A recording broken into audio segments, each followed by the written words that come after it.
Friends, Romans, people, welcome. We're missing, what do we call them now? Smolten?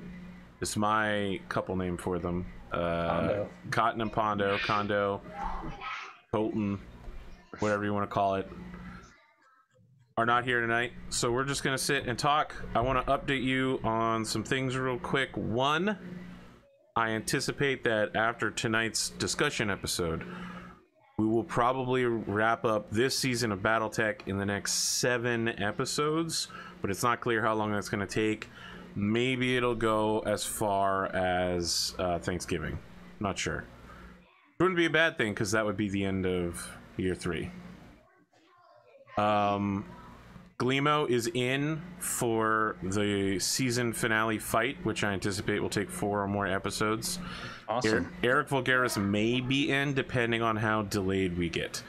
Also awesome. If we proceed at pace with no more missed episodes, which I should say we missed tonight's episode, so we're not proceeding at pace. And we also know Rad may have to go, and Cotton and Pondo also have a wedding. It's looking like for me. All of September. Then I think it's gonna be. I think I'll probably push that. Ooh, wait. Let me think about that. All of September, which is right after August. Ooh, ugh. I will be out of, I don't currently have orders, but I'm anticipating being out of the country for that month. I'll have to work with it as best I can then. So like, I'll be out, I understand. And then I'll be back for the 2 weeks that I come back, I'll still be on orders, but it'll be mandatory stay-at-home self-quarantine. So I anticipate being able to play those 2 weeks because I'll be stuck at home anyway. Maybe we'll have Eric, maybe we won't. I guess we'll see. That'd be cool. It would be cool to have. What's the record for most people you've had on the stream at once? 7. Besides myself. That was when I did Emerald Spire. So 8 total. Yes. Okay. Those in the early days though. Oh yes. That was the earliest of days. That was before Jade Regent. Back when you were a sweet summer child. No, I was bad at I was worse at streaming than I am now. I don't want to say I was bad at streaming because I'm still bad at streaming. It's just comparative. So maybe we'll be able to pick up Eric. I don't know. That the September break will probably make things a little disruptive. I know Gleemo's down with it. What else can I say? I did a prep episode for the for Battletech. Episode, the 5th one. It's been over like a year and a half since I've done one. I watched it. It's great. Everybody should absolutely check it out. No, you didn't watch it. I'm just kidding. I know you didn't watch it because it's filled with spoilers. What can I say? It exists. It apparently was not popular, but it will tell you everything that's going to happen for the rest of the season. So I think it wasn't popular because of how invested everybody is in our narrative, and they don't want to ruin it for themselves. Maybe that could be true, Red. I don't know how true it is. Maybe there will be a flood of people watching it after the end of the season. I was going to ask, when is it safe to watch it, Arthur? Do you have to wait till the end of the season? End of the season, yes. Okay. James, GrimdarkJames over here. Oh, I did it right. I remember my camera's still muted. Did a prep episode for Warhammer that I have not seen because even though he says it's spoiler free, I feel like that's not safe for me. I want to be shocked when I show up on the battlefield and I'm like, ooh, I'm just as bad as any space marine. And then James is like, all right, you are facing 10 super ultra death wraiths. These are Necron units that instantly kill everything in a certain radius. No saving throw. And I'm like, ooh, boy, I'm just going to charge up there and engage them in melee. I am really bad at Warhammer. Look, I will say that there is one Necron unit, which is a giant floating citadel, and it has this glowing portal on the front. And when it gets charged in melee combat, there's a chance on a 4+, so 50-50 chance anyone charging it falls into the portal and is exiled to another dimension.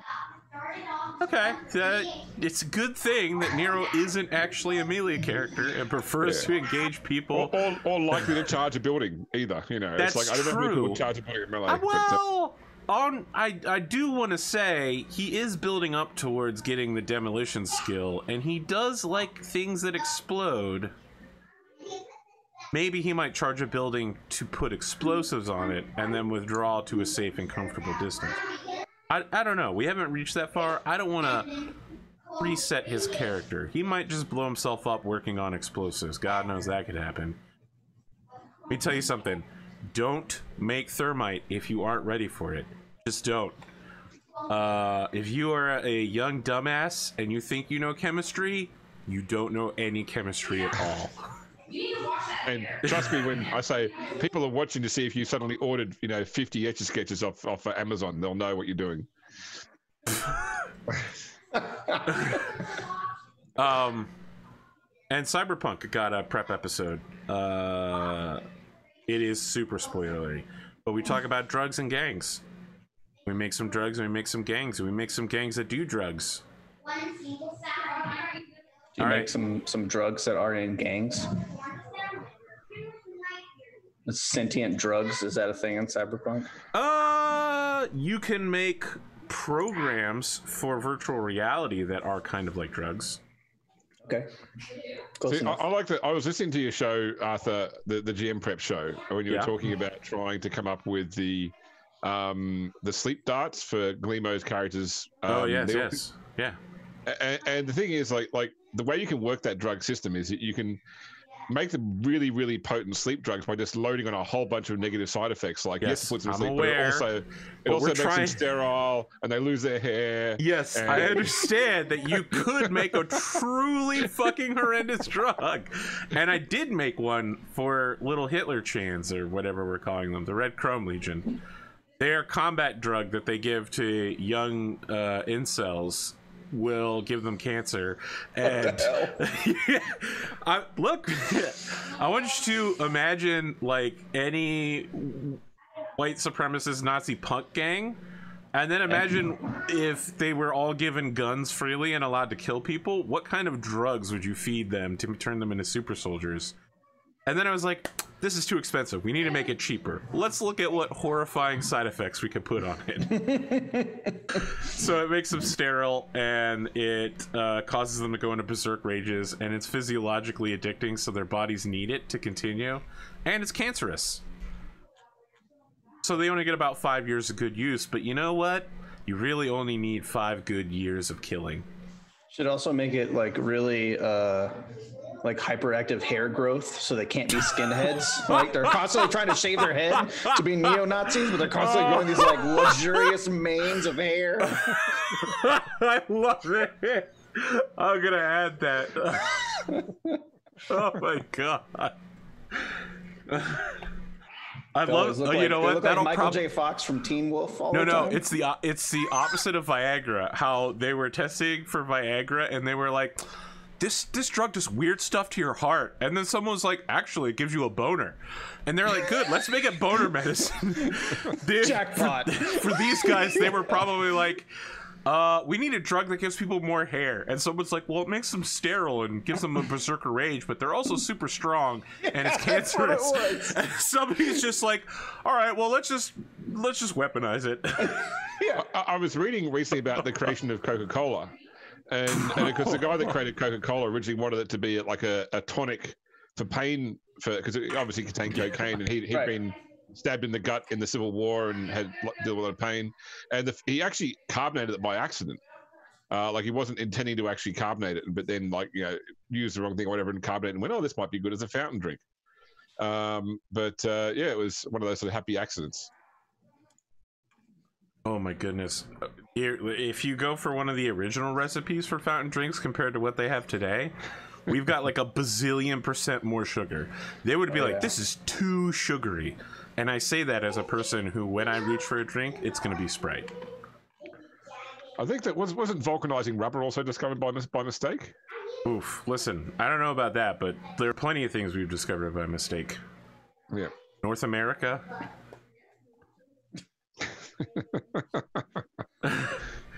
Brad, let's do your intro. Mine went on way too long. What do you got?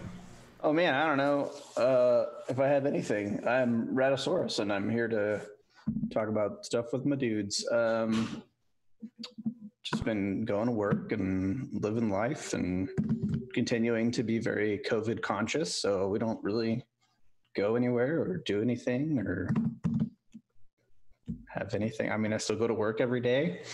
Luckily, I work mostly outdoors, so I stand like 30 feet away from everyone I see, and yeah, that's it. I had a long day today. Work. I'm not a long day. I had a slightly longer than average day, so I'll have a short day tomorrow, which is kind of nice.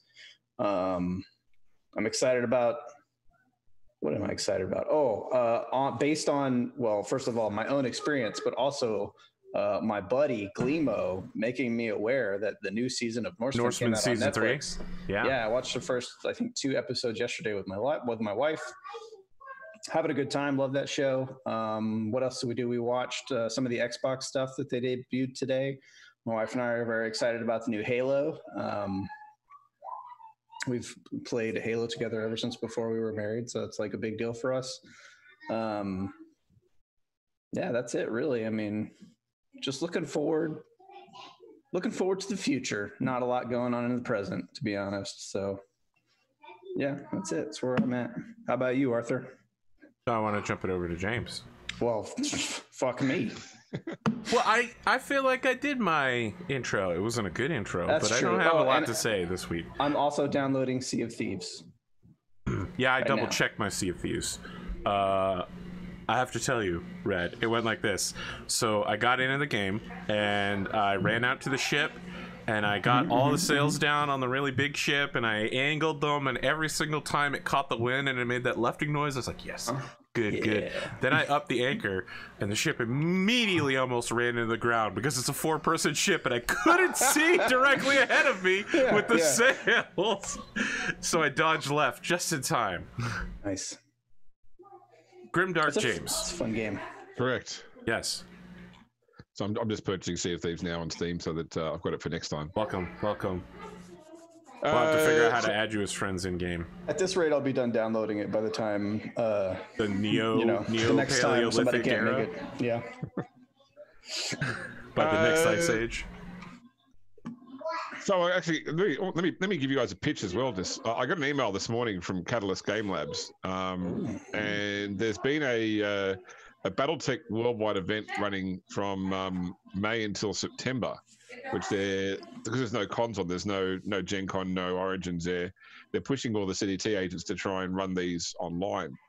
So at some point in the future when we've got missing people, we could probably run through the worldwide event, which is one of those things. I don't know how they do it, because apparently you've got to report the results, and it affects the future narrative. I understand. You're talking about living universes like Pathfinder Society. Yeah, but it's set in a battle in 3051, so I'm not sure how they. Pretty dumb. Unless the battle just hasn't been previously mentioned, they'll put it into the fluff now as a completed thing. So it should be in 3151, which is when the fiction is caught up to now, right?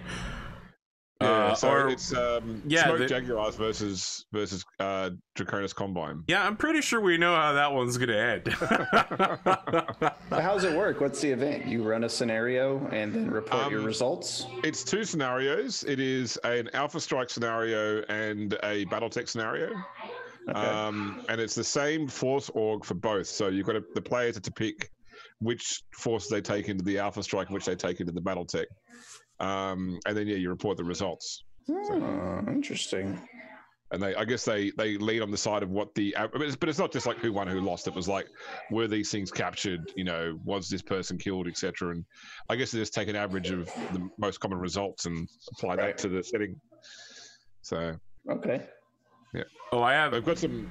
Go ahead. Oh, I was gonna say I have to report that James Jives is being added as a canon character now. Someone had a spare character slot and offered it to me repeatedly, and I finally took them up on it. To make James Jives canon now that he's also in 3025 timeline. He technically counts as having existed during the clan invasion. So there's some fun stuff in this. It's obviously for cons because it's got the person playing this character, if they shout, "I claim all the glory for myself," they receive a -1 on attack bonus on all shooting rolls and -2 on physical attacks for a single phase or for a single turn. So, but you got to shout, "I claim all the glory for myself" first. That sounds very Smoke Jaguar-y. And it could also sound very samurai-y. Yeah, it is. It's the Smoke Jaguar. It's the Smoke Jaguar commander, Donald Wimmer, apparently. I don't recognize that blood name. That's Never weird. trust anybody named Donald. Yeah, so it's Wow, it's a cluster. rough for Donalds out there. It's a smoked jaguar cluster versus a Draconis battalion. So I have to tell you, Red, I know that people are trying to push the male version of Karen as Ken, but I really want to make it Donald. Just for deeply personal reasons. I mean, just think of the duck, man. It's the worst. You don't like Donald Duck? Oh boy, you should be glad Pondo's not here. Okay. Why? Because he's Pondo like Donald Duck? Pondo, like me, is a fan of Kingdom Hearts, where Donald Duck is your ride or die best friend. Okay? Donald Duck is a fucking gangster, and he will roll with you deep in the blood of your family. All right? Actually, I'm making this up. I don't have any problem. I don't have any beef with Donald Duck. But the person who you really hate is Darkwing Duck. I mean, he just shows up and solves crime. Darkwing Duck is the shit, okay? He's always solving problems. Who does he think he is? And his little niece, what's her name? Gosselin? Fucking genius name, Disney, for a duck character. What was I gonna say? But I'm a Goofy guy. Just gotta give it up for Goofy. Gotta rep that. Goofy is also ride or die in Kingdom Hearts, brother. I don't know anything about that life, Arthur. I want you to imagine that. Miss me with that weeb shit. Yep. First off, that's before I became a weeb. Kingdom Hearts perhaps might be what you call the gateway. It might have been your gateway. Yeah, that's what I'm saying. I took your childhood joys and memories and then perverted them with the weebness. This is a man who's never played Kingdom Hearts. That's how you can tell he's never played Kingdom Hearts.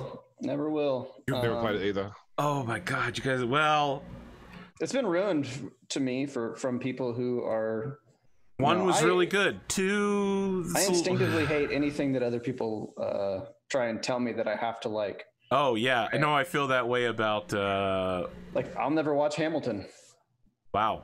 Don't even care. That's dark. Hamilton is amazing. Care. It might be, but I'll never know. I understand. You can hate it all you want. I just feel like you should at least dip your toe in. Give it a little bit of a try. What was that bit in Parks and Rec with Ron Swanson? Where he's like, on principle, I never do anything anyone's telling me to do. On my wedding day, I stood silent for 4 hours after the preacher said, repeat after me. Have either of you checked out Cursed yet? No, what is that? So it's just come on Netflix. It's apparently it's the story of Nimue from Arthurian legend. Is this the one where Arthur is a mercenary, a shitty mercenary dude? I haven't watched it yet. My Pendragon group, someone there's watched it and recommended it to me. I keep meaning to turn it on. You know, I don't like anything that makes Arthur not a king and a good man. That shitty Sons of Anarchy Guy Fawkes remake of. I'm guessing you didn't like Guy Ritchie's. Yeah, Guy Ritchie, that's his name. Look, there were parts of that movie that were okay, and like 3/5 of it were terrible. I like Guy Ritchie. I watched that movie like passively on like a second monitor while I was doing something. Oh, maybe I was folding clothes. I don't know. I was not engaged in it, and it did nothing to draw me in and make me be engaged in it. I agree. Look, the medieval heist part that is the middle 2/5 of the movie was pretty good. That's what he does best. I lost it at 2 points. One is when he's sexually harassing the druid lady. He's just like, yeah, sexual harassment is cool. I'm alpha. And I was just like, this is not King Arthur. That's not even close to how that works. And the second one's where he's like, all right, let me tell you how it's going to work. There are these people over here and they run the whole country. We're not going to talk to them. We're going to steal stuff. And then when we're in charge, we're just going to keep stealing stuff. And I was like, that is the dumbest way to run a country I've ever heard of. Well, you can't listen. You can call it's historical. You can call yourself a king, but if the people who provide you with your actual power don't listen to you, you're gonna get overthrown one way or another. You're gonna end up the Emperor of Japan in a palace painting stuff in the middle of the day while the shogun runs the country. This was the one that had Jude Law as Vortigern as well, wasn't it? Yes, I believe so. Yeah. But Vortigern was also like a mysterious shape-shifting dragon monster, I guess. Okay. It was fucking weird. I was not a fan. Not a fan. Yeah. I think I watched it when I was starting to plan to run Pendragon, and it didn't really grab me. But I think I watched it all. I normally like Guy Ritchie stuff, you know. It's tough to do Arthurian legend right. Everyone's like, Lancelot, what a great knight, but in actuality, Lancelot was a massive piece of shit. He was just like, I don't know, I think I'm just gonna abandon my son. I don't know, I think I'm just gonna go have sex with a married woman. You know what? I'm gonna have sex with another married woman. It's the king's wife. Everyone's like, Lancelot, what a great knight, what a great guy. And so it's just like, why do these people like me? I'm French. We're in England.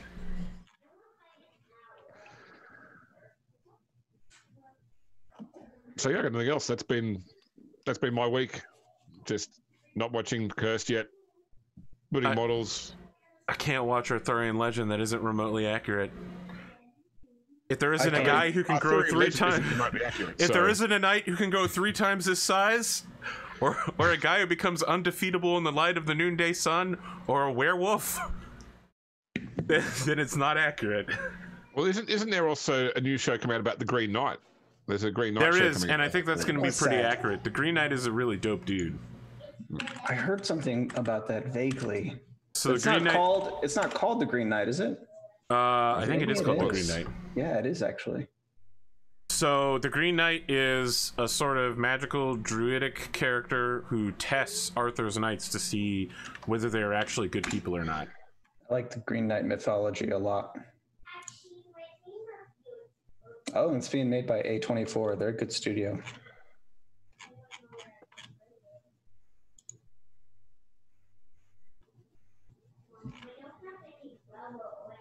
I mean, look, the Green Knight is pretty much the exact opposite of that dude who has to chase the backwards monster around and smells its poop, licks its poop.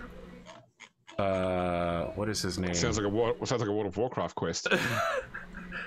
King. Shocking amount of poop quests in that game, really.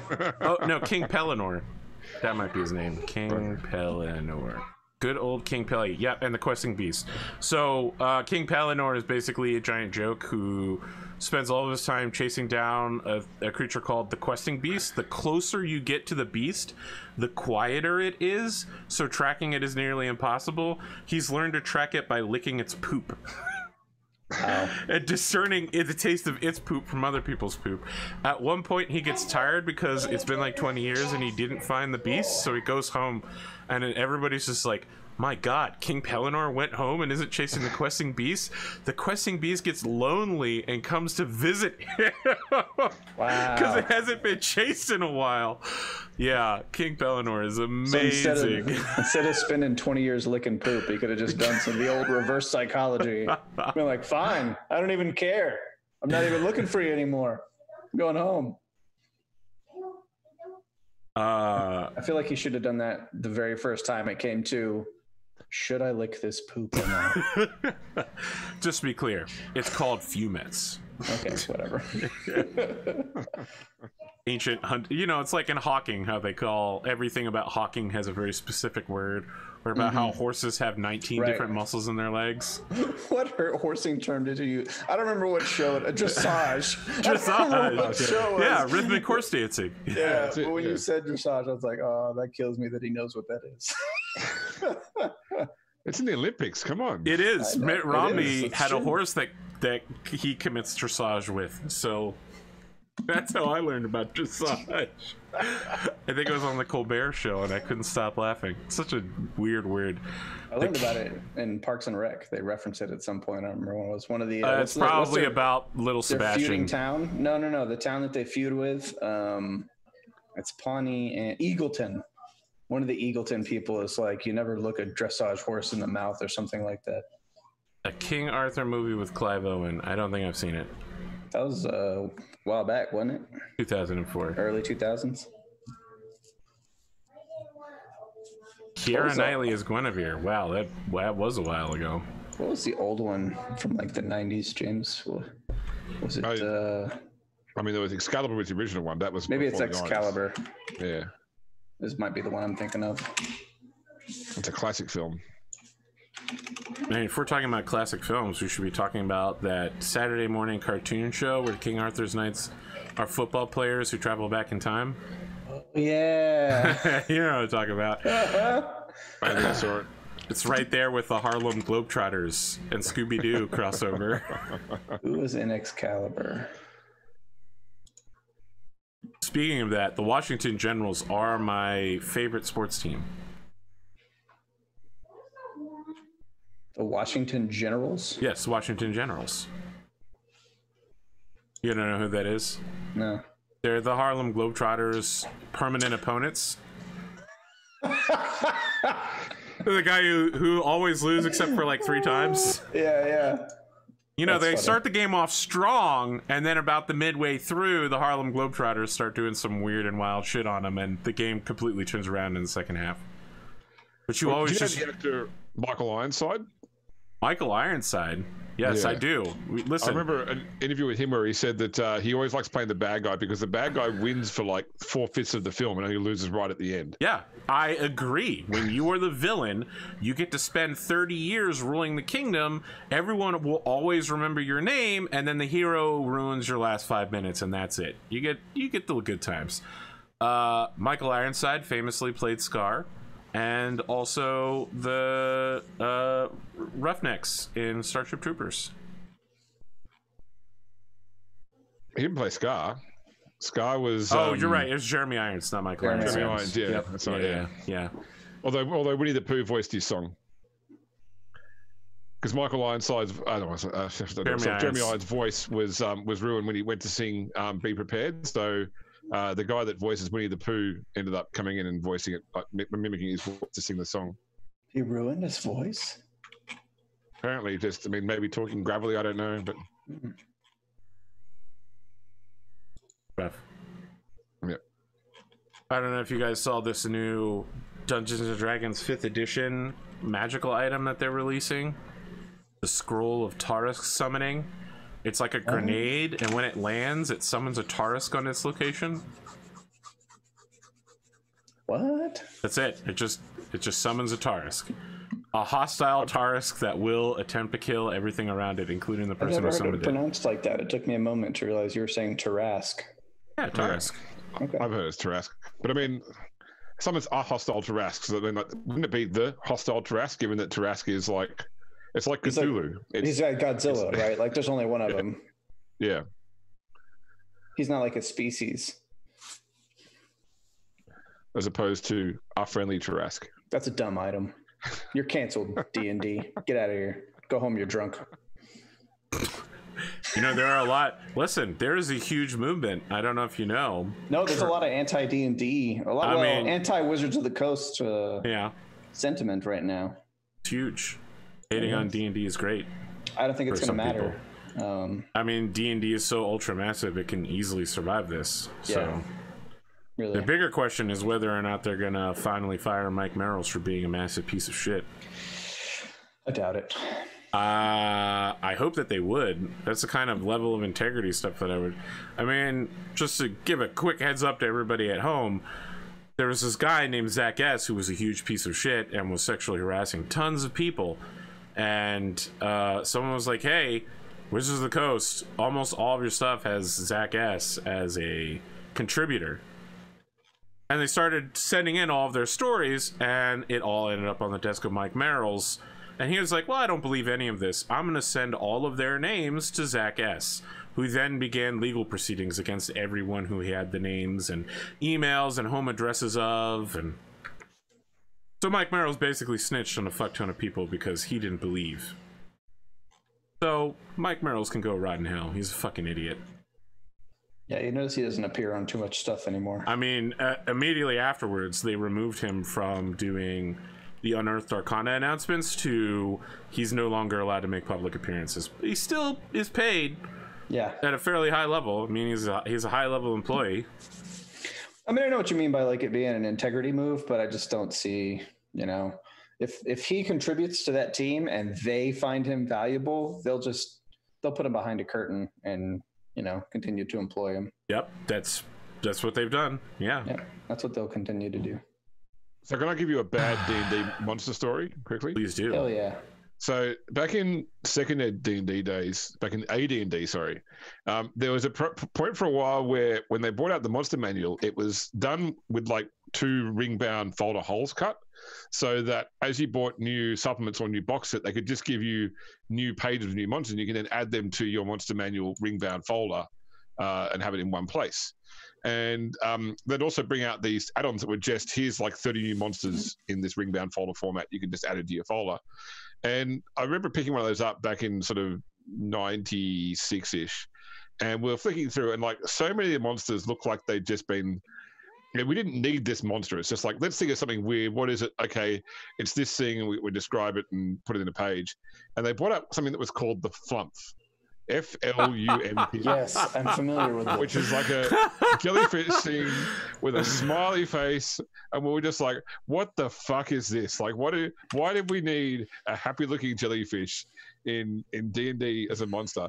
And I only found out the other day, there's actually, you can get miniatures of the Flump now. Oh, really? They're very popular. Yes. I want like a Flump plushie for my daughter or something. They received a boost in popularity after they started getting featured in the webcomic Order of the Stick, where their comical pun is that every time somebody's falling, a Flump breaks their fall and the Flump dies. I want to tell you about a great D&D monster that was community made called the False Hydra. Have you guys ever heard of this one? No. They're fucking horrifying. So there's sort of like a semi-undead aberration creature that goes into largely crowded urban populations and starts singing, and everyone that hears its song for miles around begins losing their memories. And every time it eats somebody, it has to stop singing for a brief time. But when it starts singing again, everyone loses their memory of the person it just ate. Wow. And they start justifying to themselves the hole in their life without that person anymore. So people who live with that person are like, oh, why do I have a room with clothes in it? Whose clothes are these? Well, anyway, I'm gonna go give them away. They're like, oh yeah, I must rent this room out or something, and somebody must have left it there. Yeah. And so player characters that enter the town all get caught in the False Hydra's thing. The only way you can be aware of its presence is that it shows up in reflections, like water or glass. That's interesting. Like, that's the only place. It's invisible and it only shows up in reflections. You Correct, can see because reflections when it's of it. singing, you're affected by its song, so you can't see it. Oh, right. So okay. you have to bring like mirrors with you in order to fight it. Do you make like saves? Like, It's just automatic. It's automatic. So the PCs don't walk into town and you're like, make a wisdom save for no reason at all. Yeah, exactly. You just automatically are assumed to have failed the False Hydra's dark powers. That's pretty cool. I like that. I also really like the item you made for the tabletop gang, the frog pendant. Oh, the clasp of the frog mage? Amazing item. I need you to send me frog the details on that. All right, yeah, I'll go get that right now. I'll absolutely use that in my home game. Fantastic item. Just so you know, Frogmelier only speaks with frog noises. The finger-sized pockets, and so good, dude. So good. Listen, I don't know if you know this. I might be bad at streaming, but I am occasionally good at D&D. Very occasionally. Very awesome. Apparently you can fight the False Hydra with earplugs as well. Yes, that's true. You can wax up your ears to prevent it from... What you're saying is the next time I play D&D with Arthur is I need to have a deaf character. That's what I'll do. The hardest thing for me is I ran a game of Song of Ice and Fire role-playing recently. One of the players decided to play a mute character. And the player decided not only to not speak in character, but to not speak out of character either. And still communicate with like gestures and letters, you know. That's funny. I've seen some real serious abuse of that in Pathfinder because monks could take oaths of different things and it would provide them with ability boosts. And there was one guy who took an oath of silence and then he just used a chalkboard to communicate with people. And I was like, that's kind of getting around the point of the oath of silence if you're still communicating with people. It's not really about not talking, it's about not communicating. But that person, I recall, was one of the most broken mechanical players I've ever seen. Absolutely. That, he's the kind of guy who, if you suggested he do anything in combat, like work together, he'd go, "This is my fucking character, and I'm gonna play him how I want." And then he'd like run off into a corner somewhere and die fighting one dude, while everybody else is like, "Well, where's our tank? I don't know. I guess we'll have the cleric tank while the monk is in the corner dying in a solo fight." sounds like the same kind of asshole that would play like a double cursed oracle in Pathfinder. Yeah, rad. I fucking I hate misfortune, and as I'm sure you know, I hate advantage and disadvantage in D&D 5e as well. And I know that you're always thirsty for me to hand out whatever it's called, not insight, inspiration. Yeah, but I hate it. Yeah, I hate those systems too. That it's like completely throws off the probability. I mean, I just find I miss it as I don't, if a scene's going well, as a GM, I don't want to break in and say, "Oh, that was great, take an inspiration point." I agree with that as well. Like, it's tough for me to make those calls. And then I feel like the players feel like they've been gypped because I haven't handed out enough of those points. I know that Rad feels that way. Yeah. Well, no, so listen, there are just, this is how I feel about it. Yeah, please tell us. When I DM, I don't really give out inspiration either, but I do give players advantage for like good description. Yes, and that's perfectly reasonable. So that's it's part of... Really, it's like inspiration, but I'm giving them inspiration on my terms for what I want them to have it for. You know what I mean? So I'm like... The description for how advantage works exactly like that. If you have two things that would trivially give you a bonus, you are worthy of getting advantage. But so like just giving inspiration and being like, here, use this whenever you want, I think that has intrinsically less value and is more sort of naturally disruptive. Like, I agree with what you guys are saying. I don't really do much of anything that the book tells me how I'm supposed to do it. To be honest, that's our character for you tonight. Yeah,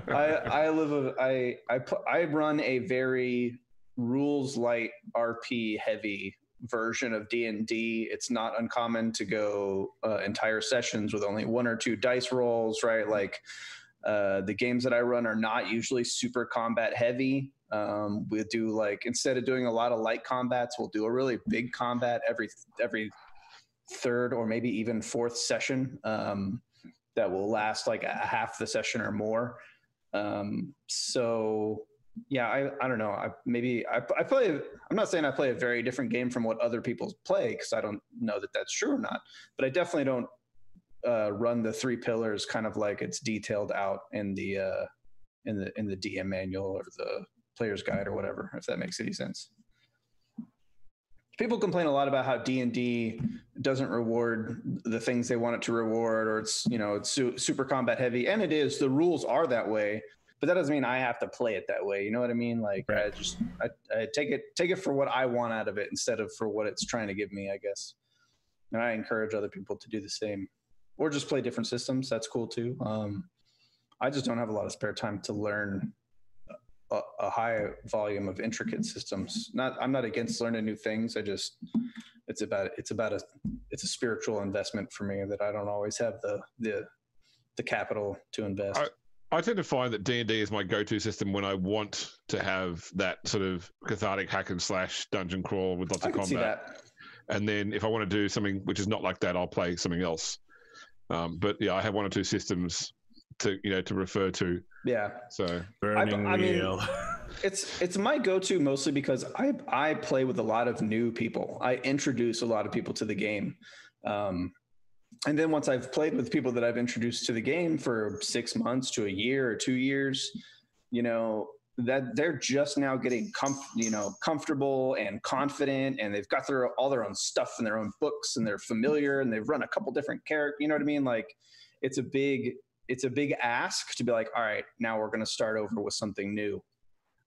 Because, we've played this game for, 10, 20 plus years, some of us. So for us, it's not a big ask to be like, let's try something different for a little while.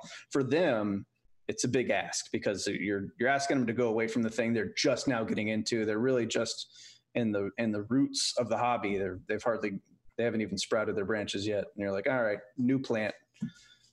So I find That's Call my of go-to. Cthulhu is a good system and setting to help people that have started with D&D and gotten into the mindset of that role-playing is a series of combats tied together by a tenuous plot.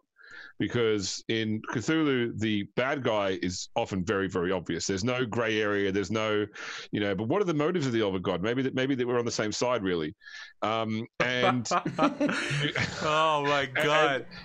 Getting into combat means that you've done the wrong thing. Like if you end up going to combat with most of the stuff, you're going to lose. So it teaches people out of the sort of concept that I can, the CR's equal. I can beat 4 fights between each rest.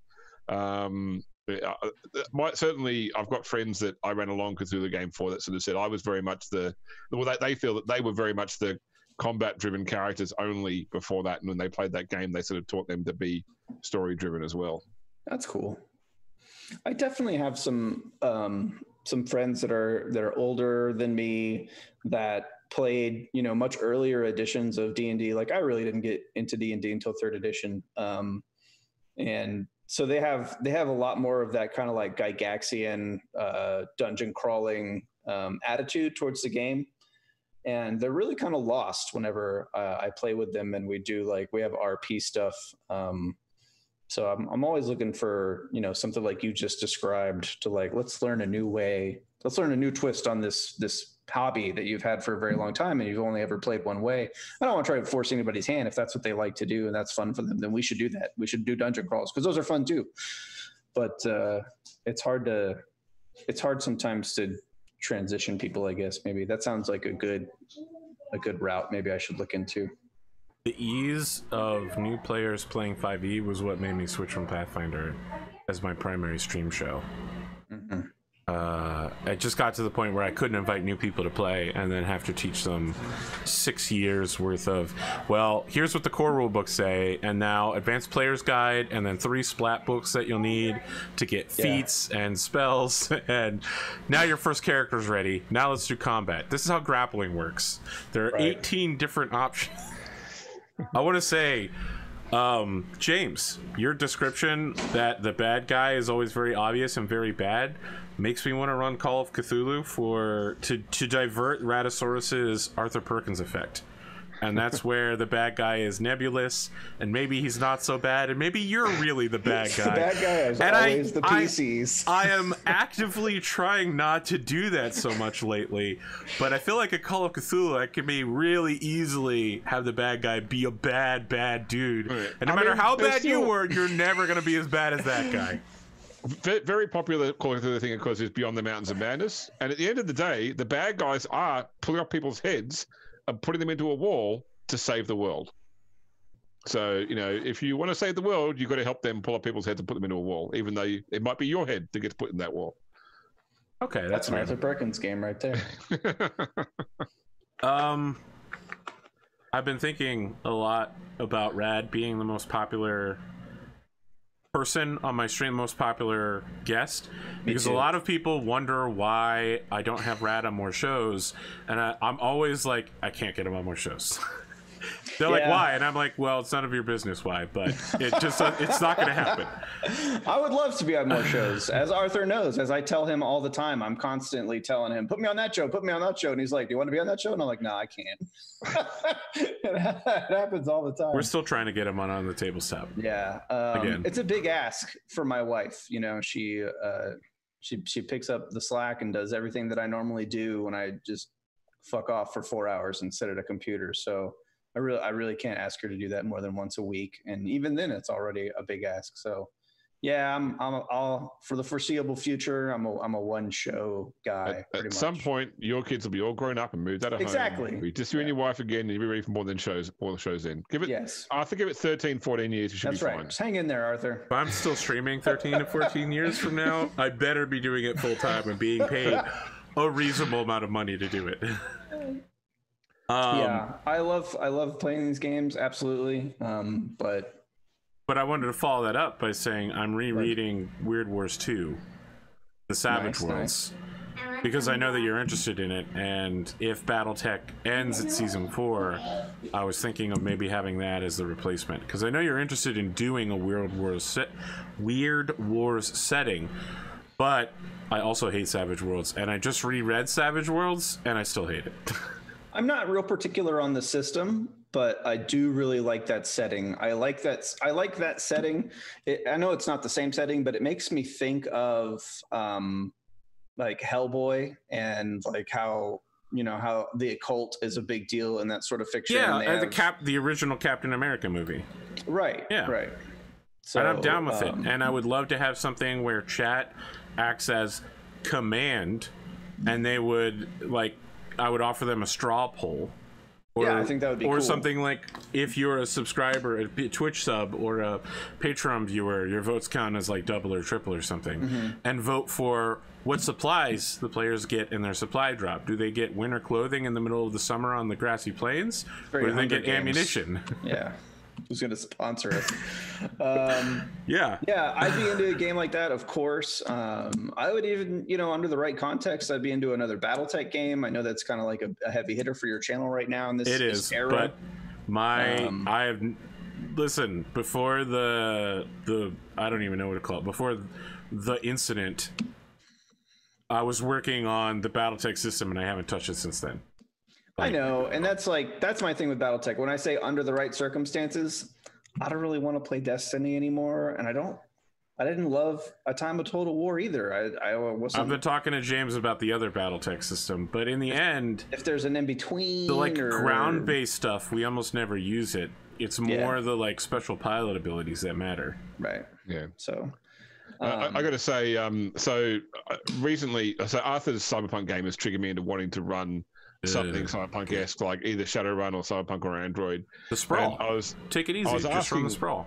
I was asking about it on the Discord group, and I asked, has anyone had any experience with Shadowrun 6th edition, because this has come out recently, and everyone's like, don't touch that thing with a 10-foot pole. It is fucking awful. And I watched a video like last night that was like another streaming group that was like, this is all the reasons we're no longer using Shadowrun 6th edition. And it was a 2.5 hour long video.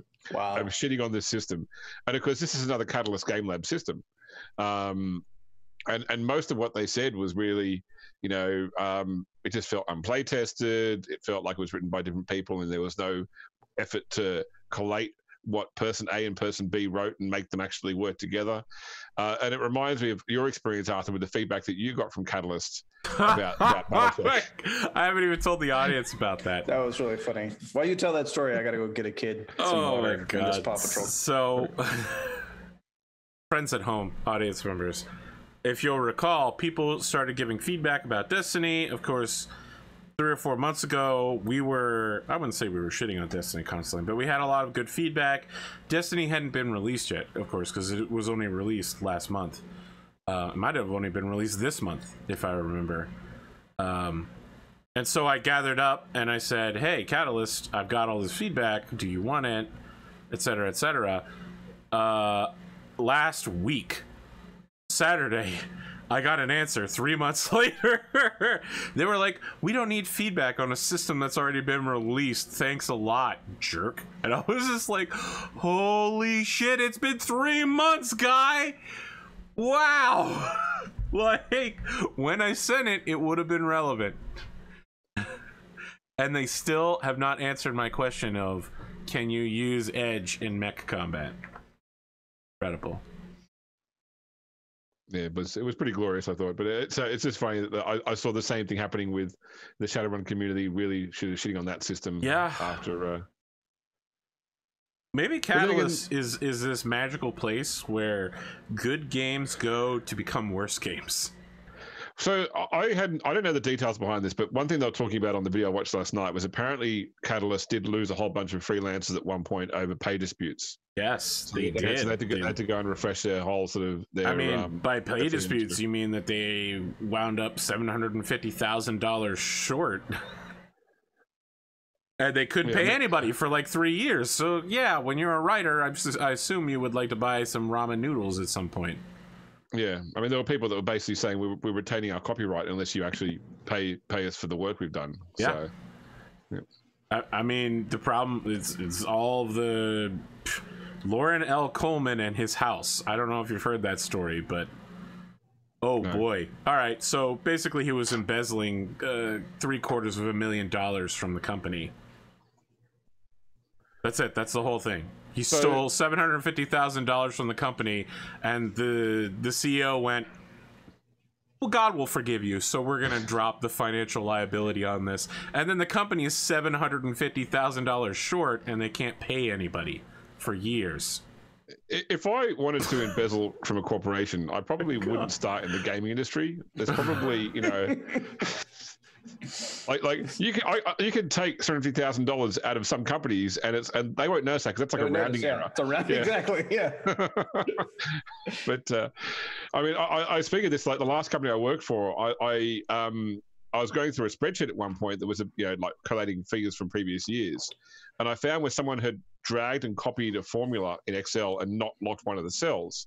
And the result was that the company was underreporting its profit for the 2-year period by $2 million. And I highlighted it, and they came back and they said, "You're right. This is a mistake. We've been using this Excel spreadsheet for the past several years, and we've actually got $2 million more than we thought we had. You found $2 million. This is great." And I'm like, I haven't done anything. The money was still in the bank. I just pointed out we weren't recognizing it on a spreadsheet.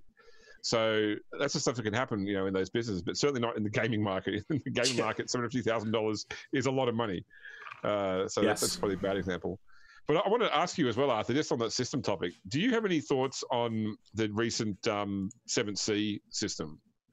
7C second edition? Whatever the one that was kickstarted and released, in a few years ago. Not only do I have thoughts on it, I did a video on it. Okay. Like, is it that you ran it, or you did a video talking about it? Well, surprisingly, I was just talking about it. Okay. I played several sessions of it on Henley's channel as Rapier. Not Rapier Jenkins, the Rapier from the Battletech timeline, but a guy who's exactly like him in every way, but was a 1800 sea pirate named Rapier, who used a Rapier. But he didn't have a rocket launcher because those don't exist back then. Did he name his Rapier, or a motorbike? Rapier? Yes. Okay, so there's several things to know about 7C second edition. First is that it's basically like a compilation of all of 7C splat books. So there's a lot of useless shit in there that you're never going to use, like secret societies. Second, there's this really contentious part where there's an entire branch of magic that can only be used by women that are from like Germany, basically. From the Vidachi fate magic? Yeah, I'm not into Spanish. That, where they're like, we're just going to gender lock it. You know what? For some people, that's cool, that's interesting, and it's really, I don't know, artsy. I don't know what word you would use, but for me, it just kind of makes me go, okay, I'm never going to use that. Like, maybe don't read Wheel of Time. My good sir, I've read all of Wheel of Time through twice. Okay. Yeah. Listen, I did not read it for the Aes Sedai or the magic. I went in there and I did it for the girls and the gays. I did it for Matt Cawthon, okay, and Perrin Ibarra and Matt. They were the only two characters worth a fucking damn by the end of the book. Holy shit, Wheel of Time is a burning tire fire. Yeah, I agree. Someone said it's a dumpster fire. Wheel of Time is very bad, but occasionally it can be good. It's like professional wrestling. When it's bad, it's truly awful. You have to get through a lot of terrible stuff to get that one good moment where you're like, ooh, holy shit, did he just balefire a dude who was balefired? And now they all got unbalefired? Wow, that's some high-level plays, man. Sorry, so I was asking about 7C because I played the original, like the old R&K system from AEG, like the same as the old L5R, and I kickstarted the second edition, and I got the books and everything, but I've only played it once. I was at Gen Con with one of the sort of the John Wick games demo tables to sort of see how it ran from the course. And I was interested in the fact that it seems to be more, it reminds me of the old Marvel role-playing game system, which used where you slowly get worse at doing things as you go around. Yeah, well, you actually, it's resource management. And you have to basically, at some point, you have to play out failure. You have to describe your own failure, similar to like Fiasco, where you know that this action has to result in failure, but you're narrating your own failure to do something. So here's the most critical flaw that I think second edition has, and that is that duelists get access to a whole second combat system that no one else gets, and that makes duelists incredible murder junkies. It's just like L5R with the Ijitsu duels, really. I don't know anything about that, but probably yes. If you have 6 people, if you have 6 player characters and none of them are duelists and they fight one duelist, probably they will all die. Even if the duelist isn't that good, it's just that the abilities duelists get make them so incredibly good compared to everybody else. It's literally just like, all right, well, I parry your attack and then I counterattack, and then I attack again, and that's just when it's not your turn. Now it's my turn and I attack again, and then I swish my cape and I attack. Everybody else is like, I don't know, I attack once. That's my whole turn. As long as you swish your cape, I buy it. So yes, there are several whole styles that involve cape swishes in order to provide bonuses. Sign me up. Sounds like the class for me. Yeah, it does sound like a class. So, Rad, what's the favorite game you played? Like, what's your favorite? Tabletop setting RPG? or system or whatever, or tabletop RPG. My favorite tabletop RPG. Made RPG. He's a big fan. I got him! I'd be lying if I didn't say that Pathfinder will always have a special place in my heart. I know that's kind of a pedestrian answer, probably, but no, that's fine. Pathfinder had a lot going for it for a long time. I will always fondly remember my time as a alchemist in Pathfinder. I had a good time. You like throwing bombs at people? Do really enjoyed dim bombs. But what else? I really liked the Sprawl quite a bit. I did. I think it's one of the better Powered by the Apocalypse games. No, I mean, they're all good, don't get me wrong, but they're not all good, but it just they're not all good. A lot of the ones that I have played are good, but I think that one has a lot of I highly suggest that you check out the Sprawl games. In its I'm on Project RPG right now. Did you know that I ran a campaign of the Sprawl that was also included in a play-by-post where Rad had a transforming taco truck dinosaur? I may or may not have caused a nuclear apocalypse by the end of the game. There were several mistakes. I remember sitting over there with my laptop, and I remember the players saying something. The play-by-post was like, "We are gonna shoot that ammo truck," and I was like, that ammo truck that's in the middle of a large metropolitan area, and they're like, yes, we're going to blow it up with explosives. And I was like, just to be clear, you know that this truck and the entire convoy is filled with deadly ammunition, and you are going to blow it up. Isn't it Pondo that shot the truck? No, it wasn't. No, that's the thing. They blame Pondo for it that's afterwards. What it was. And the whole rest of the campaign was, he's a terrorist. Yeah, it was never his fault. Some other dumbass did it. And I closed my laptop and I couldn't stop laughing for like 5 minutes. And then I was like, all right, well, the city blows up and all of you nearly die. And a police officer goes to arrest the guy who did it.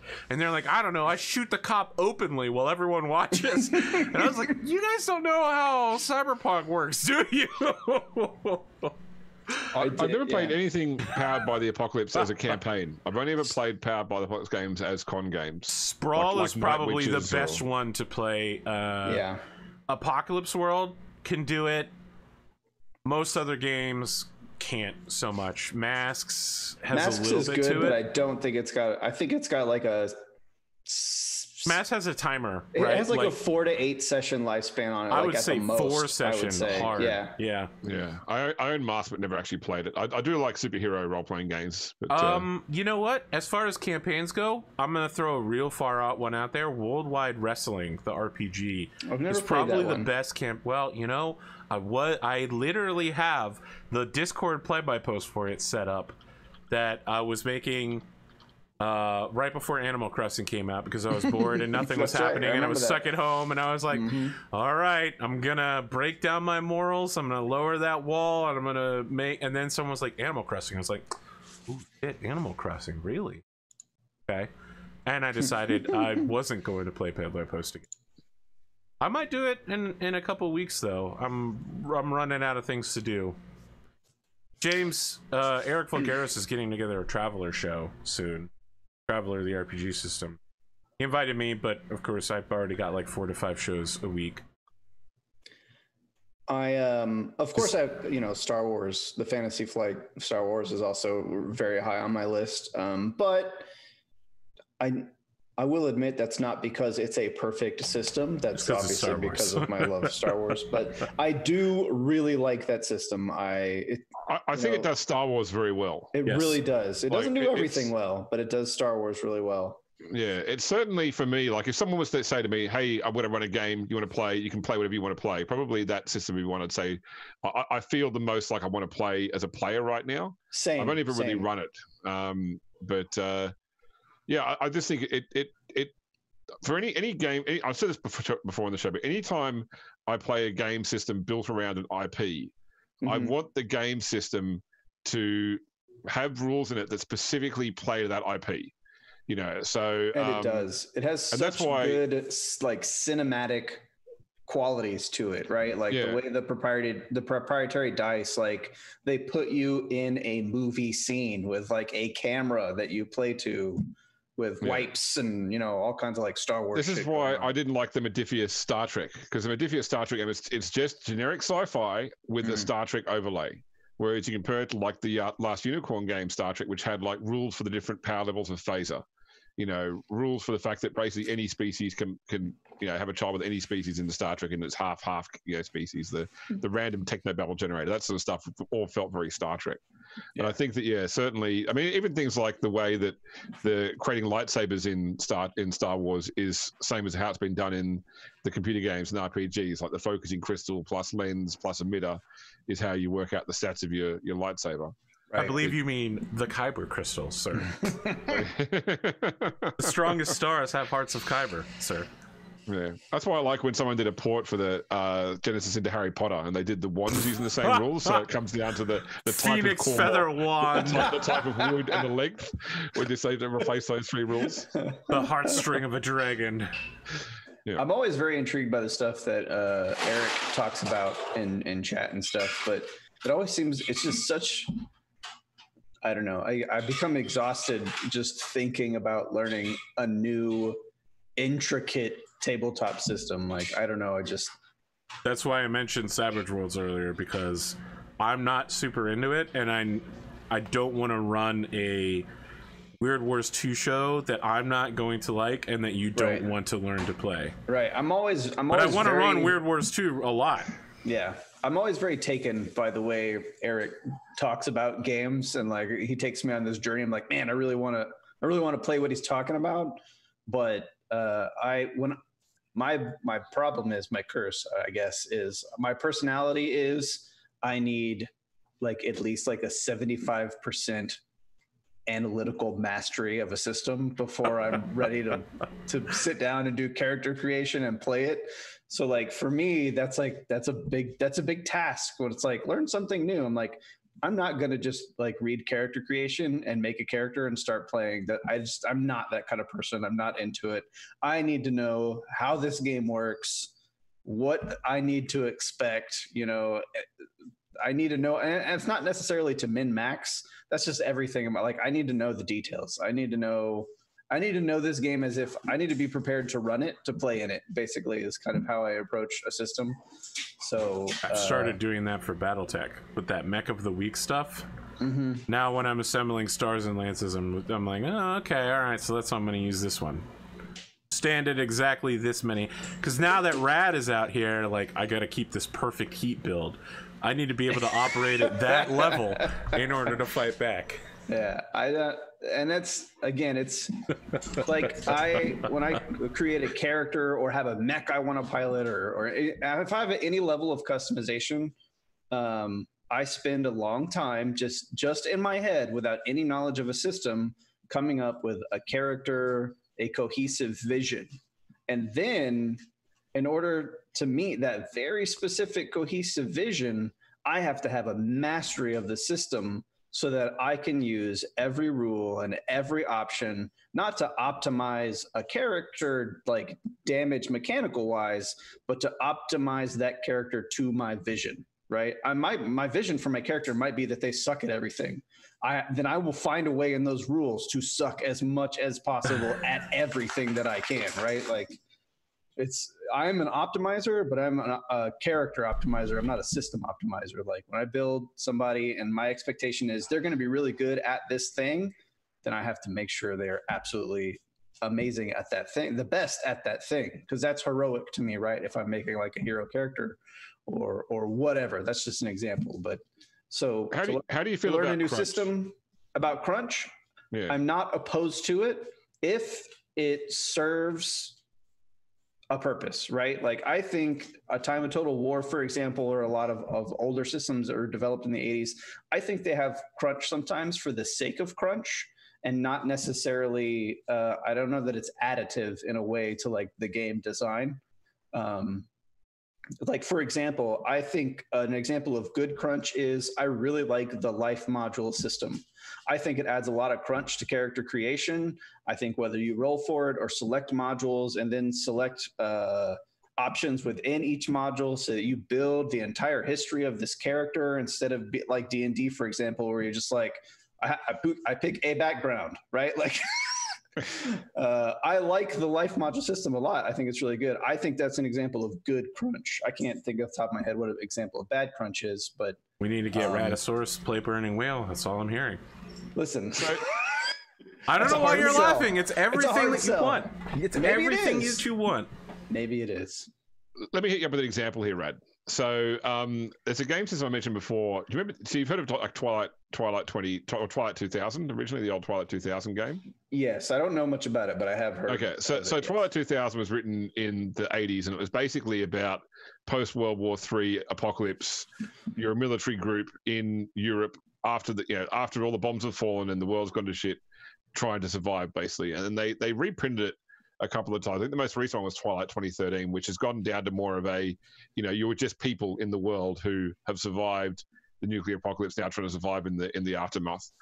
And one of its elements is that obviously as a person who's pretty much getting around on their own 2 feet, you've got to track everything you've got, every bit of gear you've got, down to like, weapons, ammunition, clothing, toiletries. And so things like, and you got to track where it all is, because if you're carrying everything you own, you're not very effective in combat. Right, you're Connor Hughes. You weigh 400 pounds. That's why I was like, hey, Connor, how much you carrying? He's like, I don't know, 200 pounds. I was like, you're carrying 200 pounds? So if you track, if I've got like an LBE and I've tracked everything is in what pouch, and I decide to dump that LBE right before I go into combat, that's fine. I can reduce my load, but then I've got to know if I don't go back and get my LBE, I've lost all this stuff. Right. And by the same token, you got to track like, if I turn on my reflex sight, I'm running the battery down in that, and I can't replace those batteries.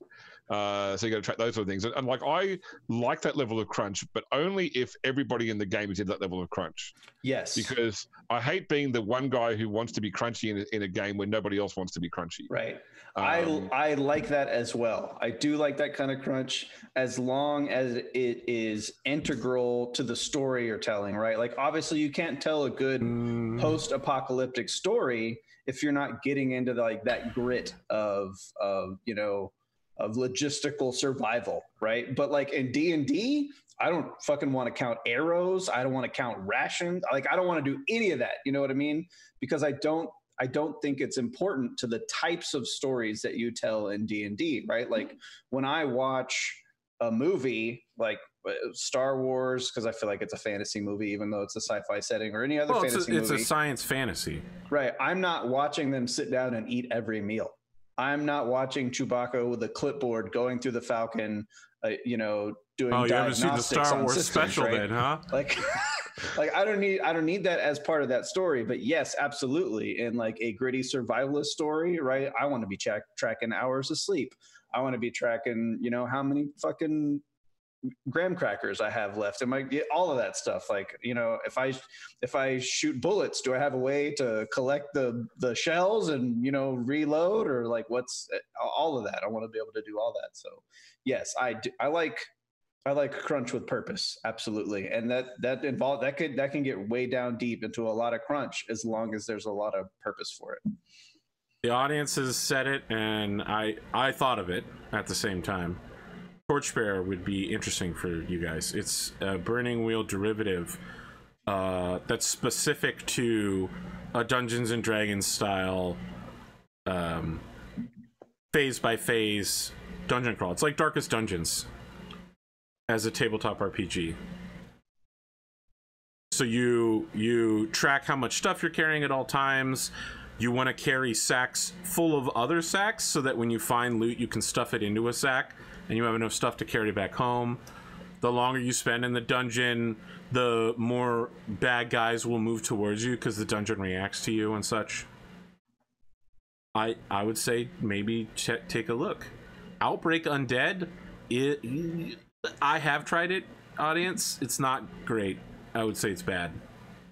Yeah, I bought it like when it was cheaper at a gaming store when I was in the US at one point, and it lost me the one I read originally. Where it sort of, and it also starts off with the concept of you playing yourself, like play yourself in the apocalypse or such. And I would fall over and die in the first 10 seconds.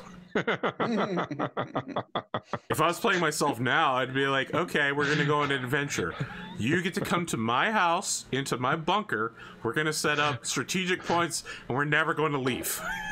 Welcome to. It's gonna be 6 months of us waiting for the food to run out before we go find more food. Glimo in the chat talked about everybody carrying a golf bag at level 1 Pathfinder with all this stuff and I actually made a character that my brother did a home game where the setting was like it was D&D, but it was in like modern day. And my character had a golf bag. He was a fighter that had like 8 weapons in a golf bag that he carried around in his back. It's pretty funny. Well, he went from being a janitor to a fighter. Have you ever read what's that fantasy series that got super libertarian and weird at the end? The Sword of Truth series. I can't remember what the first book was called. I haven't read that. Nobody? Sword of Truth. All right, I'm gonna look it up now. I'll learn Burning Wheel like someday when I go on like a really boring deployment and I don't have anything to do, just sit around and wait for something to happen. I'll learn Burning Wheel. So you'd probably appreciate, Rad. There's a mate of mine who's in the army here, and he picked up the End of the World game books from Fantasy Flight Games. Okay. He picked up like the Zombie Apocalypse one, and he took it on deployment. And he pretty much sat down with a bunch of guys who'd never role played before. Mm-hmm. And he said, "Okay, you're playing tonight. We're in this room, and zombies attack the base. What are you going to do as such? And he got these guys really into this whole game because they're trying to work out, okay, we haven't got our rifles on us now. What do we have to do to go and get those? That's awesome. Yeah, that's incredible. That's a great way to do that. Yeah. I tried to do it over the internet with Henley. That's how Edge of the Empire started. Is it? Yeah. I played that system, and Henley and Virgil and all the guys hated it so much that I deleted the episode on Twitch, didn't even upload it to YouTube, and we moved on to the next game series because we were supposed to play it for 5 weeks. They hated it so much they didn't want to do a second night of it. They hated it a lot, Rad. I want to describe, I've never seen a group of players so strongly reject a game. I'd probably say the worst I've ever seen was sitting down to a game where someone said, okay, you're each playing the person next to you. That's a great way to ruin friendships, right there. It is, yeah, that's right. There's a series for that. It's called Mirror. I haven't seen that. You play the person across from you at the table, or you play your partner, and you have to say 3 good things and 1 bad thing about them, and those are your stats. Sir. Yeah. Mm-hmm. I was like, this is never gonna work. I can't play this on games stream. with family members, so I mean, like that's out. Yeah, it'd be rough. You can't think of 3 nice things to say about your family members? It's the one bad thing you have to say. Yeah, I'm right there with you, Rad. Yeah. That bad thing's gonna be the one that sinks you. You have to make it like a really like trivial, trite, like "oh, you're stinky," like just a silly one or something. Or the classic sort of backhanded compliment, or not. No, it's like when you go to a job interview, they're like, "What's your work quality?" Sometimes I work too hard. yeah. People are concerned that I'm care a little too humble. much. What was the one I told people? I'm mortal and frail. One day I'll die, and all of my experiences will die with me. So it's not worth employing me after I'm 70. Wow. Get me now while I'm at my prime. Yeah, look, I've never used that excuse again. It did not work. That was an interview that didn't go the way I was hoping. Yeah. It's true, though, you know. Some people say I'm too organized and responsible and punctual and productive. They call me a square, but I really feel I'm more of a rectangle. Yeah. Then they're like, well, what are your strengths? I'm like, Sharp edges. You've run out of things to say. You're like, strong foundations. I never need anyone to open a jar of jelly for me. I can think of my flaws quickly. Yeah. I'm very humble. Yeah, that's my strengths. My strengths are how familiar I am with my flaws. Oh, wow. That. Listen, I am strong at that one. I remember that night at Battletech with the Battletech cast where I was like, let's list what sin everybody thinks that they have. And when I said wrath, everyone was like, are you sure it's not pride, Arthur? I was like, no, I'm sure it's wrath. Trust me. Listen, can we go back for just a second and talk about Connor and his 200 pounds of equipment? In combat, he's like, I carry all my rations with me. Listen, my favorite part was every time you're like, you're carrying 200 pounds, dude. I don't know. His response was always, it's mostly rations. Yeah. Like that mattered at all. It's 200 pounds, dude. No. It doesn't matter if it's 200 pounds of rations. Then he said it was distributed evenly over his body. Yeah. I'm thinking, what are you doing? You're strapping the rations to your arms and legs? Distributed evenly over my body. What are you talking about, Connor? I assume he's trying to talk about the weight of his armor. It all on your head, like, you know, an African tribal woman going down to the river to get some water in a big jug. Oh, I mean, I certainly had an experience with like running like high level D&D where at the point where your low level enemies come out with +1 longswords and such, you know, and one of the players had picked up 20 +1 longswords, and I said, you can't carry that much. And he pretended to draw me a picture of where every longsword was stored on his character's body. I bet he did. Oh, yeah. So that reminds me of stupid ass picture. I was talking about Sword of Truth. The first book's called Wizard's First Rule. And there's a character introduced named Chase who's a border warden. And in order to do his job, he's got to have like a mace in order to knock animals out, and then he's got to have like stuff to carve things. So he's walking around with like 15 weapons. And I've always been like, I want to play a D&D character like that. But then I just end up making Nero, and he just carries one big weapon and like a second backup big weapon, and that really just covers everything you need. There's like a Pathfinder art that has some dude with like 80 swords on it. You know what I'm talking about?